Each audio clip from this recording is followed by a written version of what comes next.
कल्पना कीजिए एक बहुत ही घने जंगल की। जब भी हम किसी प्राकृतिक दृश्य या जंगल के बारे में सोचते हैं तो अक्सर दिमाग में एक बहुत ही शांत और हरी भरी सी तस्वीर उभरती है। हाँ बिल्कुल। कुछ ऊंचे पेड़, बहती हुई नदी, चहचहाते पक्षी। एकदम सही। और बचपन से ही हमें यही सिखाया जाता है कि हमारे आसपास जो कुछ भी है, ये पेड़, पहाड़, हवा, बस यही पर्यावरण है। एक तरह की रुकी हुई बहुत ही खूबसूरत सी पृष्ठभूमि। लेकिन आज के हमारे इन दस्तावेजों और शोध को गहराई से खंगालने के बाद तस्वीर कुछ और ही बनती है। बिल्कुल। आज की इस डीप डाइव में हमने जो दस्तावेज देखे हैं उनसे एक बेहद अलग और चौंकाने वाली तस्वीर सामने आती है। ये कोई शांत पृष्ठभूमि नहीं है। सही कहा। ये तो एक बेहद निर्मम और लगातार चलने वाला जटिल नेटवर्क है। मतलब प्रकृति के किसी अदृश्य और बेहद व्यस्त स्टॉक मार्केट की तरह, जहां हर पत्ता, पानी की हर बूंद और हर एक जीव हर सेकंड अपने अस्तित्व के लिए बस सौदेबाजी कर रहा है। ये स्टॉक मार्केट वाली तुलना बहुत सटीक है।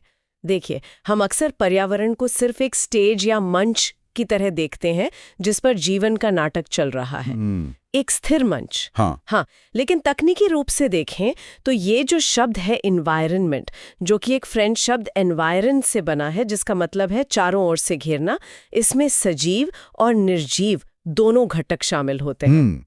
यानी बायोटिक और एबायोटिक दोनों। बिल्कुल। पेड़ पौधे और जीव सजीव हैं, जबकि पहाड़, तापमान, नमी और सूरज की रोशनी निर्जीव है। ये तो हुई उस मंच की बात। तो फिर वो क्या है जो इस शांत मंच को उस धड़कते हुए स्टॉक मार्केट में बदल देता है? वही तो असली चीज है जिसे हम पारिस्थितिकी या इकोलॉजी कहते हैं। 1886 में अर्नेस्ट हैकल नाम के एक वैज्ञानिक ने ये शब्द पहली बार दिया था। तो इकोलॉजी सिर्फ इन चीजों की कोई लिस्ट नहीं है ना? एकदम नहीं। ये इन सजीव और निर्जीव चीजों के बीच चलने वाले जो रिश्ते हैं, जो टकराव और निर्भरता है, उसका बहुत ही गहरा अध्ययन है। तो इसका मतलब ये हुआ कि पर्यावरण वो है जो हमारे आसपास मौजूद है और इकोलॉजी वो है जो ये तय करती है कि हम उस आसपास की चीजों के साथ कैसा व्यवहार करते हैं। मतलब एक अदृश्य डोर है जो सबको बांधे हुए है। बिल्कुल। और इस डोर या इस पूरे रिश्ते को समझने के लिए हम सीधे पूरे जंगल को एक साथ नहीं समझ सकते। हमें प्रकृति की सीढ़ियों को समझना होगा। प्रकृति की सीढ़ियां मतलब जीवन के अलग अलग स्तर। हाँ, जीव विज्ञान में इसे इकोलॉजिकल हायरार्की या पदानुक्रम कहा जाता है। इसके 6 बहुत ही स्पष्ट स्तर हैं। तो चलिए इसे थोड़ा विस्तार से समझते हैं। मान लीजिए कि मैं एक विशाल जंगल में खड़ा हूं और मेरे सामने सिर्फ एक अकेला हिरन है। तो वो उस पदानुक्रम का पहला और सबसे बुनियादी स्तर है, एक अकेला जीव या ऑर्गेनिज्म। लेकिन वो हिरन हमेशा अकेला तो रहेगा नहीं। सही बात है। जब उस जंगल में उस जैसे और भी हिरन आ जाते हैं, वे एक साथ रहते हैं, प्रजनन करते हैं, तो वे मिलकर दूसरा स्तर बनाते हैं, जिसे हम जनसंख्या या पॉपुलेशन कहते हैं। पर जंगल तो सिर्फ हिरणों का होता नहीं है। वहां तो बाघ भी होंगे, पेड़ों पर बंदर भी होंगे और जमीन पर खरगोश भी दौड़ रहे होंगे। और वहीं से हमारा तीसरा स्तर बनता है। जब हिरन, बाघ, बंदर और खरगोश यानी इन अलग अलग प्रजातियों की जनसंख्या एक ही जगह पर एक साथ रहती हैं, तो वो एक जैविक समुदाय या कम्युनिटी बन जाती है। अच्छा, तो अब तक हम सिर्फ सजीवों की बात कर रहे हैं। जीव, फिर जनसंख्या और फिर समुदाय। हाँ, लेकिन जब इस सजीव समुदाय के साथ हम वहाँ के निर्जीव घटकों को भी मिला देते हैं, जैसे वो हिरन जिस पानी को पीता है, जिस मिट्टी पर घास उगती है, तब जाकर एक पूरा पारितंत्र या इकोसिस्टम तैयार होता है। ये चौथा स्तर है। एक छोटे से जीव से शुरू होकर हम एक पूरे इकोसिस्टम तक आ गए। लेकिन हमारी पृथ्वी तो बहुत ही विशाल है। इसके ऊपर भी तो कुछ स्तर होंगे। हाँ, 2 और बहुत बड़े स्तर हैं। जब एक जैसे मौसम, तापमान और इकोसिस्टम वाले बड़े इलाके आपस में मिलते हैं, तो वो बायोम कहलाता है। जैसे सहारा का वो विशाल रेगिस्तान। हाँ, यह टुंड्रा का बर्फीला इलाका मिलकर जीवन को संभव बनाते हैं। उसे जैव मंडल या बायोस्फीयर कहते हैं। ये छठा और आखिरी स्तर है। बाप है, ये जूम आउट प्रभाव वाकई हैरान करने वाला है। मतलब एक अकेले जीव से लेकर पूरी पृथ्वी तक। लेकिन यहाँ एक बात मुझे खटक रही है। कौन सी बात? देखिए, पृथ्वी के हालात तो हमेशा बदलते रहते हैं। कभी भयंकर गर्मी पड़ती है, कभी जमा देने वाली ठंड। तो ये जो एक अकेला जीव है जो इस पूरी श्रृंखला की सबसे छोटी कड़ी है, वो इतने बड़े और बदलते हुए सिस्टम में जिंदा कैसे बचता है? यही तो प्रकृति का जादू है। सर्वाइवल का यह रहस्य अनुकूलन या एडेप्टेशन में छिपा है। कोई भी जीव हालात के आगे आसानी से घुटने नहीं टेकता। मतलब वो खुद को बदल लेता है? हाँ, वो खुद को ढालता है। और इसके लिए प्रकृति ने जीवों को 3 मुख्य तरीके दिए हैं। सबसे पहला है संरचनात्मक अनुकूलन, यानी शरीर की बनावट को ही बदल डालना। ओहो, जैसे रेगिस्तान के कैक्टस ने किया है। वहां पानी नहीं था तो उसने अपनी पत्तियों को कांटों में बदल लिया ताकि धूप से पानी भाप बनकर उड़ ना जाए। ये तो एक तरह की प्राकृतिक इंजीनियरिंग हुई। ये बहुत ही बेहतरीन उदाहरण है। और इसी संरचनात्मक बदलाव को लेकर जंतुओं में एक बहुत ही प्रसिद्ध नियम है, जिसे एलन का नियम कहते हैं। एलन का नियम, ये क्या कहता है? ये नियम कहता है कि जो जीव बहुत ठंडे इलाकों में रहते हैं, जैसे ध्रुवीय भालू या आर्कटिक लोमड़ी, उनके कान, पूंछ और हाथ पैर आमतौर पर बहुत छोटे होते हैं। रुकिए, छोटे क्यों? मतलब अगर वे बड़े होंगे तो क्या वे ठंड में जम जाएंगे? देखिए, इसके पीछे ऊष्मागतिकी या थर्मोडायनामिक्स का सीधा सा सिद्धांत है।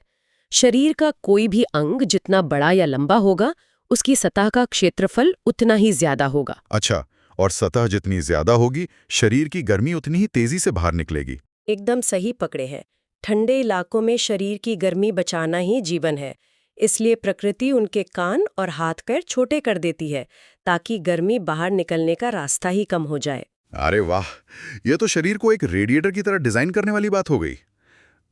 लेकिन मेरे मन में एक सवाल है, क्या ये अनुकूलन सिर्फ पीढ़ियों में होता है? आपका मतलब है लंबा समय? हाँ, मेरा मतलब है अगर कोई जीव अचानक किसी नए माहौल में चला जाए, तो क्या वो उसी वक्त रियल टाइम में खुद को बदल सकता है? बिल्कुल बदल सकता है, और इसे हम दूसरे प्रकार का अनुकूलन कहते हैं, शारीरिक या फिजियोलॉजिकल अनुकूलन।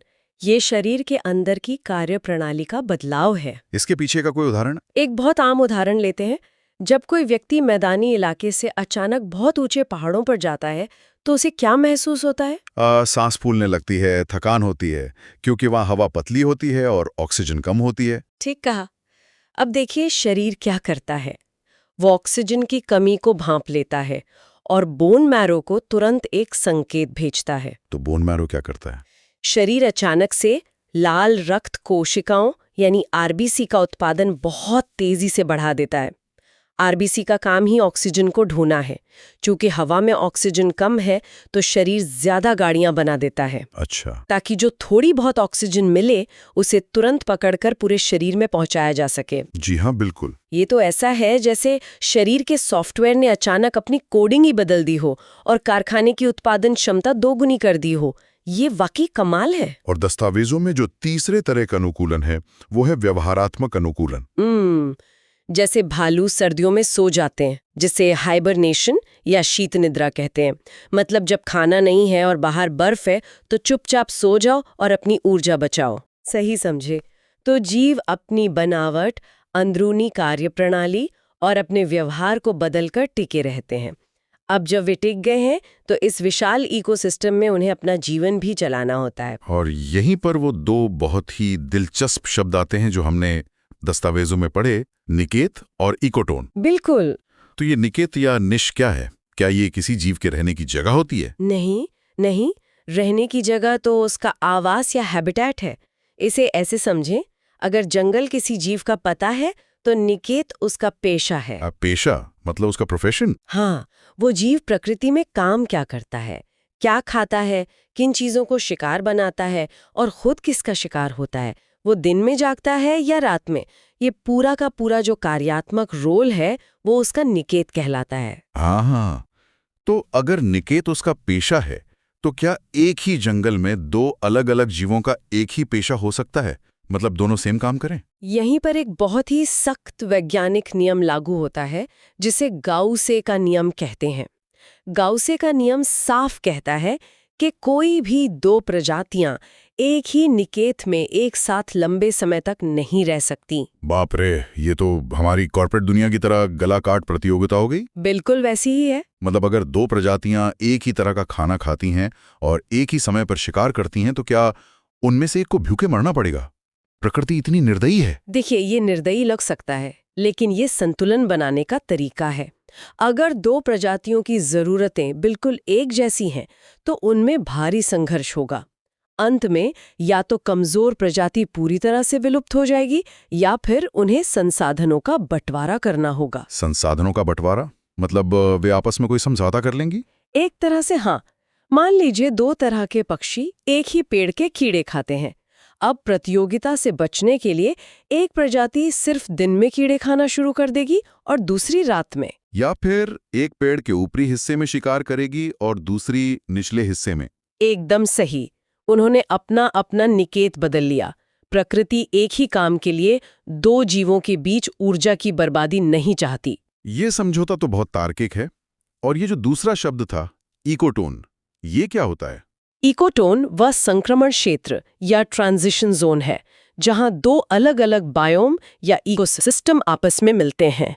अच्छा, जैसे वो जगह जहां एक घना जंगल खत्म हो रहा हो और घास का मैदान शुरू हो रहा हो। हाँ, या जहां एक मीठे पानी की नदी समुद्र के खारे पानी से आकर मिल रही हो, जिसे हम एस्चुरी कहते हैं। तो ये कोई स्पष्ट लकीर नहीं होती, बल्कि एक मिला-जुला इलाका होता है। और इसकी सबसे बड़ी खासियत ये है कि यहाँ कोर प्रभाव या एज इफेक्ट देखा जाता है। एज इफेक्ट, ये क्या है? इसका मतलब है कि इस संक्रमण क्षेत्र में पाई जाने वाली जैव विविधता आमतौर पर आसपास के दोनों इकोसिस्टम से बहुत ज्यादा होती है।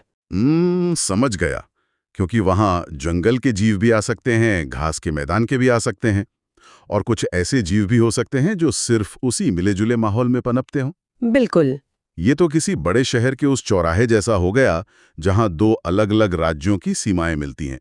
वहां दोनों तरफ के लोग आते हैं और सबसे ज्यादा चहल-पहल वहीं होती है। ये बहुत ही सटीक उदाहरण है। अब इस पूरी चहल-पहल और इकोसिस्टम के काम करने के तरीके को समझने के लिए हमें इसके घटकों को देखना होगा। जैविक और अजैविक घटक। हाँ, 1935 में A.G. टॉन्सले नाम के वैज्ञानिक ने सबसे पहले इस इकोसिस्टम शब्द को गढ़ा था। उन्होंने बताया कि इसके जैविक घटकों को काम के आधार पर 3 हिस्सों में बांटा जा सकता है। उत्पादक, उपभोक्ता और अपघटक। बिल्कुल। उत्पादक या स्वपोषी वो है जो अपना खाना खुद बनाते हैं, जैसे हरे पेड़ पौधे। राइट। उपभोक्ता वो है जो उस खाने पर निर्भर है, चाहे वो शाकाहारी हो जो सीधे पौधे खाते हैं या मांसाहारी जो शाकाहारियों को खाते हैं। मतलब अगर हम इसे एक परिवार की तरह देखें तो पौधे उस परिवार में खाना पकाने वाले सदस्य हो गए और बाकी सारे जानवर जो सिर्फ खा रहे हैं वे परिवार के उपभोक्ता हो गए। हाँ, बिल्कुल। लेकिन ये तीसरे यानी अपघटक, ये क्या करते हैं? अपघटक, जिनमें फंगी यानी कवक और बैक्टीरिया आते हैं, वे हैं जो मरे हुए पौधों और जानवरों के शरीरों को सड़ा गलाकर वापस मिट्टी के पोषक तत्वों में बदल देते हैं। एक मिनट, अगर फंगी और बैक्टीरिया इस मरे हुए जैविक कचरे को रिसाइकिल नहीं करेंगे तो नया खाना उगेगा कैसे? नहीं उग पाएगा। इसका मतलब ये अपघटक तो प्रकृति के कबाड़ी वाले या सफाई कर्मचारी हैं। अगर ये अपना काम बंद कर दें तो पूरी पृथ्वी मरे हुए पेड़ों और जीवों के कचरे के एक विशाल पहाड़ में बदल जाएगी। एकदम सही। और यहीं से शुरू होती है प्रकृति की असली अर्थव्यवस्था। उत्पादक ने खाना बनाया, उपभोक्ता ने खाया और कबाड़ी वाले ने कचरा साफ किया। लेकिन इस पूरी प्रक्रिया में जो ऊर्जा का प्रवाह है वो एक बहुत ही कड़े नियम से बंधा है। इसे लिंडमैन का 10% नियम कहते हैं। 10% का नियम, ये क्या है? लिंडमैन ने बताया था कि जब ऊर्जा एक पोषण स्तर से दूसरे पोषण स्तर में जाती है तो सिर्फ 10% ऊर्जा ही आगे ट्रांसफर होती है। अच्छा, मान लीजिए सूरज से एक पौधे को 1000 यूनिट ऊर्जा मिली। अब एक बकरी ने उस पौधे को खाया। बकरी को पौधे की पूरी ऊर्जा नहीं मिलेगी, बल्कि 1000 का सिर्फ 10% यानी 100 यूनिट ऊर्जा ही मिलेगी। रुकिए, ये तो बहुत बड़ा घाटा है। बाकी का 90% कहाँ गायब हो गया? वो 90% ऊर्जा उस पौधे ने अपनी खुद की वृद्धि, सांस लेने और मेटाबॉलिक गतिविधियों में खर्च कर दी, और बाकी का बहुत बड़ा हिस्सा गर्मी के रूप में प्रकृति में नष्ट हो गया। अब सोचिए, अगर कोई शेर उस बकरी को खाएगा तो उसे बकरी की 100 यूनिट का सिर्फ 10% यानी 10 यूनिट ऊर्जा मिलेगी। अरे बाप रे, ये तो ऐसा है जैसे प्रकृति हर एक लेन देन पर 90% का टैक्स वसूल रही हो। सोचिए कोई 1000 रुपए कमाए और अगले हाथों में जाते जाते 90% टैक्स कट जाए। बिल्कुल, इसी वजह से खाद्य श्रृंखला बहुत लंबी नहीं हो सकती, है ना? चौथे या पांचवें जानवर तक जाते जाते तो ऊर्जा बचेगी ही नहीं। यही कारण है कि दुनिया में शेरों या बाघों की संख्या हिरणों की तुलना में हमेशा बहुत कम होती है, क्योंकि उन तक पहुंचने के लिए ऊर्जा बहुत कम बचती है। और इसे समझने के लिए ही इकोलॉजी में पारिस्थितिकी पिरामिड बनाए जाते हैं। वो जो 3 तरह के पिरामिड होते हैं। हाँ, पहला है संख्या का पिरामिड। एक आम जंगल या घास के मैदान में घास के पौधों की संख्या लाखों में होती है, उन्हें खाने वाले कीड़े हजारों में और उन्हें खाने वाले पक्षी सैकड़ों में। तो पिरामिड का आधार चौड़ा होता है और ये सीधा खड़ा होता है। लेकिन अगर मैं सिर्फ एक अकेले विशाल पेड़ को देखूं, पेड़ एक है, उस पर हजारों कीड़े हैं और उन्हें खाने वाले कई पक्षी हैं, तब क्या होगा? तब तो नीचे की संख्या एक है और ऊपर हजारों। तब तो ये संख्या का पिरामिड उल्टा हो जाएगा। बिल्कुल, एक पेड़ के इकोसिस्टम में संख्या का पिरामिड उल्टा हो सकता है। अच्छा, और दूसरा पिरामिड होगा, लेकिन एक तालाब में? यहीं पर मैंने दस्तावेज पढ़ते हुए अपना सिर पकड़ लिया था। तालाब में बायोमास का पिरामिड उल्टा होता है। हाँ, बिल्कुल उल्टा होता है। लेकिन ये भौतिकी के नियमों का उल्लंघन कैसे नहीं है? तालाब में जो उत्पादक हैं, यानी छोटी छोटी इकाइयां या फाइटोप्लैंक्टन, उनका कुल वजन उन्हें खाने वाली छोटी मछलियों से कम होता है और छोटी मछलियों का कुल वजन बड़ी मछलियों से कम। हाँ, ऐसा ही होता है। अगर आधार ही इतना कमजोर है तो ऊपर की बड़ी मछलियां भूखी क्यों नहीं मर जाती? ये एक बहुत ही जायज सवाल है।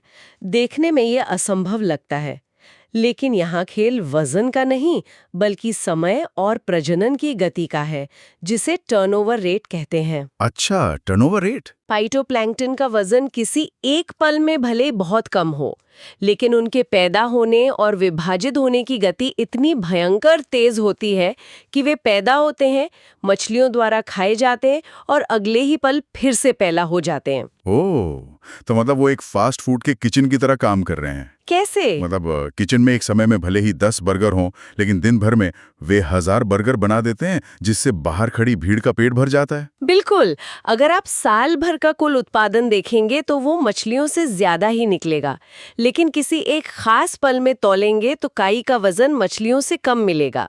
इसीलिए वो पिरामिड उल्टा दिखता है। समझ गया। और तीसरा पिरामिड कौन सा होता है? तीसरा होता है ऊर्जा का पिरामिड, जो हमेशा सीधा होगा। क्योंकि लिंडमैन का 10% नियम, ऊर्जा तो हर हाल में ऊपर जाते हुए कम ही होगी। कोई भी जीव जो गर्मी बाहर निकाल चुका है उसे वापस पकड़कर इस्तेमाल तो नहीं कर सकता। एकदम सही। लेकिन यहाँ प्रकृति एक बहुत ही डरावना खेल भी खेलती है। डरावना खेल? वो कैसे? देखिए, ऊर्जा तो खाद्य श्रृंखला में ऊपर जाने पर 90% कम हो रही है, लेकिन कुछ रसायन ऐसे हैं जो ऊपर जाने पर कम नहीं होते बल्कि खतरनाक रूप से कई गुना बढ़ जाते हैं। क्या ये जैव संचयन और जैव आवर्धन का सिद्धांत है? ये दोनों शब्द सुनने में तो एक जैसे लगते हैं, लेकिन मुझे लगता है इनका फर्क समझना बहुत जरूरी है। हाँ, जैव संचयन यानी बायो एक्यूमुलेशन का मतलब है किसी एक जीव के शरीर में समय के साथ जहरीले प्रदूषकों जैसे डीडीटी या पारे का जमा होते जाना। अच्छा। जीव इसे खाता है, लेकिन शरीर इसे पचाकर बाहर नहीं निकाल पाता, तो ये फैट या वसा में जमा होने लगता है। ये तो हुई एक जीव की बात। और खतरा तब कई गुना बढ़ जाता है जब कोई दूसरा जीव उसे खा लेता है, जो कि जैव आवर्धन या बायोमैग्निफिकेशन है ना? बिल्कुल।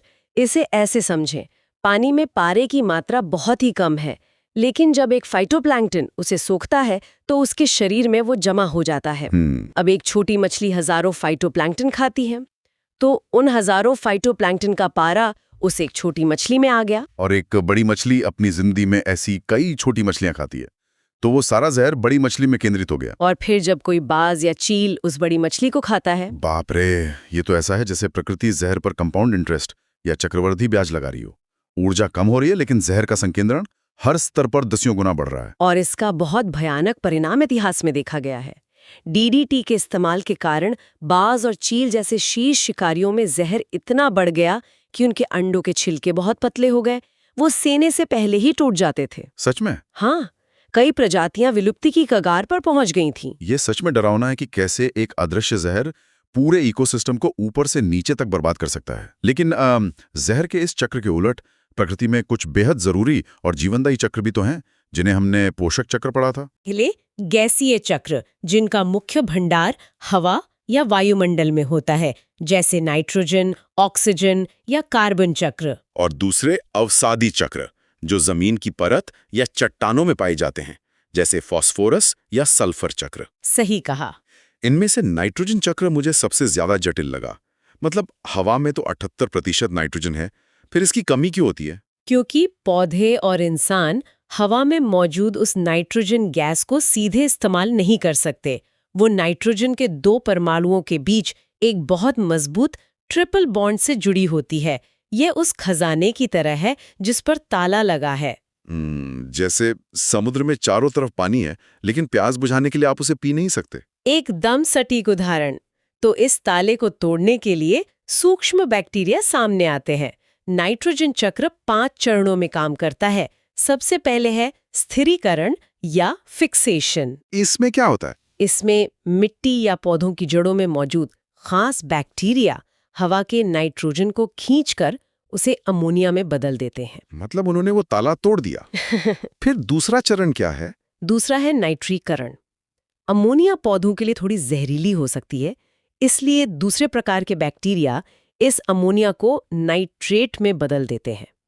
नाइट्रेट वो रूप है जिसे पौधे बहुत खुशी-खुशी अपने भोजन के रूप में सोख लेते हैं। और पौधे के इस नाइट्रेट को सूखने और इस्तेमाल करने की प्रक्रिया ही तीसरा चरण है, जिसे स्वांगीकरण या एसिमिलेशन कहते हैं। बिल्कुल। अब पौधे ने नाइट्रोजन ले ली, उसे जानवर ने खा लिया। लेकिन जब वो पौधा या जानवर मरता है तो इसकी नाइट्रोजन वापस कैसे जाएगी? शायद यहीं पर चौथा चरण आता है, अमोनीकरण। हाँ, हमारे कबाड़ी वाले यानी अपघटक मरे हुए शरीर को सड़ाते हैं और नाइट्रोजन को वापस अमोनिया बनाकर मिट्टी में मिला देते हैं। और अंत में इस चक्र को पूरा करने के लिए 5वां चरण आता है, विनाइट्रीकरण, है ना? बिल्कुल। जहां कुछ अलग किस्म के बैक्टीरिया मिट्टी के उस नाइट्रेट को वापस गैस में बदलकर हवा में आजाद कर देते हैं, एक परफेक्ट मशीन की तरह।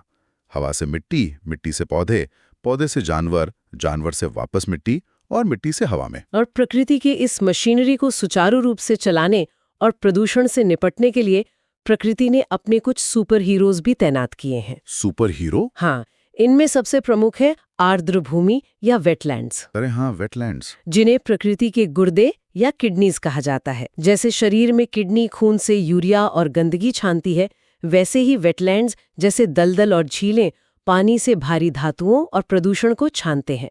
वे स्पंज की तरह बाढ़ का पानी सोख लेते हैं और ग्राउंड वाटर को रिचार्ज करते हैं। इनके इस महत्व को दुनिया ने तब समझा जब 2 फरवरी 1971 को ईरान के रामसर शहर में इनके संरक्षण के लिए एक अंतर्राष्ट्रीय समझौता हुआ था, जिसे रामसर कन्वेंशन कहते हैं। आज भारत में ऐसी 98 रामसर साइट्स हैं। लेकिन चिंता की बात यह है कि प्रदूषण और मानवीय अतिक्रमण के कारण ये खुद खतरे में है। रामसर कन्वेंशन के तहत एक मॉन्ट्रिक्स रिकॉर्ड रखा जाता है। यह उन आर्द्र भूमियों का रजिस्टर है जो गंभीर संकट में है। और भारत की 2 जगहें इस रिकॉर्ड में दर्ज हैं, राजस्थान का केवलादेव राष्ट्रीय उद्यान और मणिपुर की लोकटक झील। सोचकर दुख होता है कि प्रकृति के जो गुर्दे दुनिया का कचरा छान रहे थे, आज मानवीय लालच के कारण वो खुद डायलिसिस पर हैं। सही कह रहे हैं। और तटीय इलाकों की बात करें तो वहां एक और सुपर हीरो खड़ा है, मैंग्रोव।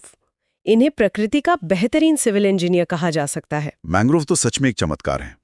वे खारे पानी और दलदल में उगते हैं, जहां मिट्टी में ऑक्सीजन होती ही नहीं है। अगर कोई आम पेड़ वहां हो तो उसकी जड़ें तो घुटकर मर जाएंगी। और इसी घुटन से बचने के लिए मैंग्रोव ने जो अनुकूलन किया है वो हैरान करने वाला है। वे अपनी जड़ें जमीन के अंदर नहीं ले जाते, बल्कि कीचड़ से ऊपर हवा की तरफ निकाल लेते हैं। मतलब उनकी जड़ें स्नॉर्कल की तरह काम करती हैं, जो पानी से बाहर निकलकर सीधे हवा से सांस लेती हैं।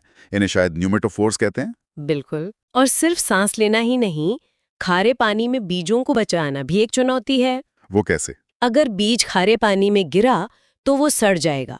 इसलिए मैंग्रोव के पेड़ विविपैरस होते हैं, यानी बीज जमीन पर गिरने के बजाय पेड़ की डाली पर लगे लगे ही अंकुरित हो जाता है। अरे वाह। और जब वो एक छोटा पौधा बन जाता है, तब वो नीचे कीचड़ में गिरकर सीधे अपनी जड़ें जमा लेता है। भारत में पश्चिम बंगाल के सुंदरवन में दुनिया का सबसे बड़ा मैंग्रोव जंगल है, जो चक्रवातों से एक दीवार की तरह हमारी रक्षा करता है। कमाल है। मैंग्रोव इंजीनियर हैं, वेटलैंड्स गुर्दे हैं। लेकिन दस्तावेजों में कुछ प्रजातियों का जिक्र था जो किसी इकोसिस्टम के लिए इतनी ज़रूरी होती हैं कि अगर उन्हें हटा दिया जाए तो पूरा का पूरा सिस्टम ताश के पत्तों की तरह ढह जाएगा। हाँ, ऐसी प्रजातियों को कीस्टोन प्रजाति कहा जाता है। एक कीस्टोन वो बीच का पत्थर होता है जो पूरी मेहराब को गिरने से रोकता है।